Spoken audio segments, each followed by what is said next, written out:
Episode की शुरुआत होती है यूजी इतादोरी से, जो हॉस्पिटल में कॉल करके अपने दादा के बारे में पूछता है, पर उसके दादा उस पर चिल्लाते हुए उसे बात करने से मना कर देते हैं और उसे बोलते हैं कि यहाँ कभी मत आना। यूजी इतादोरी इस बात को सुनता है और बोलता है कि सुन लिया, मैं कल शाम को वहां पहुंच जाऊंगा।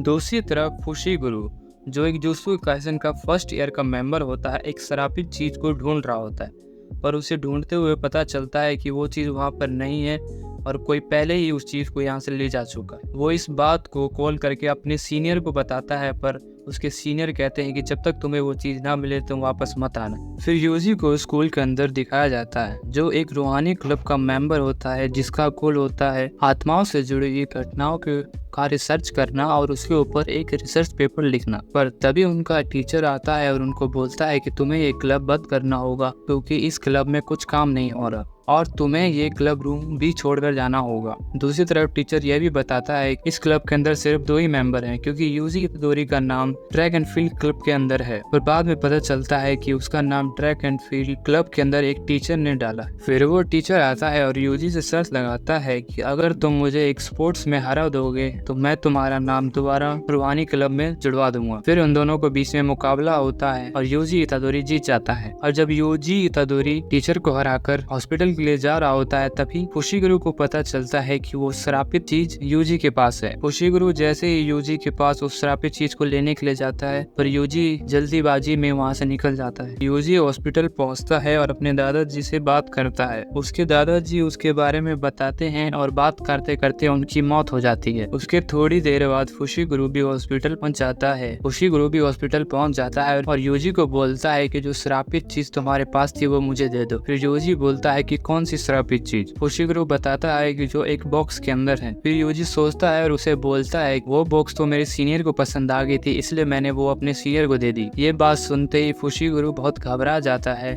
और उसके बारे में उसे बताता है कि वो एक श्रापित चीज है जिसे किसी प्लेस से नेगेटिव एनर्जी को दूर करने के लिए रखा जाता है, और उससे बोलता है कि अगर उसके ऊपर लगा सील खुल गया तो वहाँ तबाही मच जाएगी। तभी यूजी बोलता है कि मेरे सीनियर ने कहा था कि आज रात इसको हम खोलेंगे। ये बात सुनकर फुशीगुरु बहुत घबरा जाता है और स्कूल की तरफ दौड़ता है। उसके पीछे पीछे यूजी भी आता है और जब वो स्कूल पहुँचते हैं तो उन्हें पता चलता है कि उन्होंने उस सील को खोल दी है, जिसकी वजह से वहाँ पर बहुत सारी कर्स एनर्जी जमा हो गई है। कर्स एनर्जी देख के फुशीगुरु यूजी को बाहर रुकने के लिए कहता है और खुद अंदर चला जाता है। अंदर जाते ही उसका सामना बहुत सारी कर्स एनर्जी से होता है, जो उनके दोस्त को खाने वाले होते हैं। फुशीगुरु का सामना एक बहुत बड़े पित आत्मा से होता है, जो फुशीगुरु पर भी भारी पड़ जाता है। फुशीगुरु सोच में पड़ जाता है कि अब क्या करूं। तभी यूजी इतादोरी अंदर आता है और उन कर्स एनर्जी से अपने दोस्तों को बचा लेता है और उस श्रापित चीज को भी ढूंढ लेता है। थोड़ी देर बाद उन दोनों का सामना एक बहुत बड़े कर्स एनर्जी पे पड़ता है, जो दोनों पे भारी पड़ जाता है। वो कर्स एनर्जी इतनी ज्यादा स्ट्रॉन्ग होती है कि फुशीगुरु उसके सामने कुछ नहीं कर पाता। आखिर में अपने आप को बचाने के लिए यूजी इतादोरी को वो श्रापित चीज खानी पड़ती है, जिससे सुकुना को एक नई बॉडी मिल जाती है।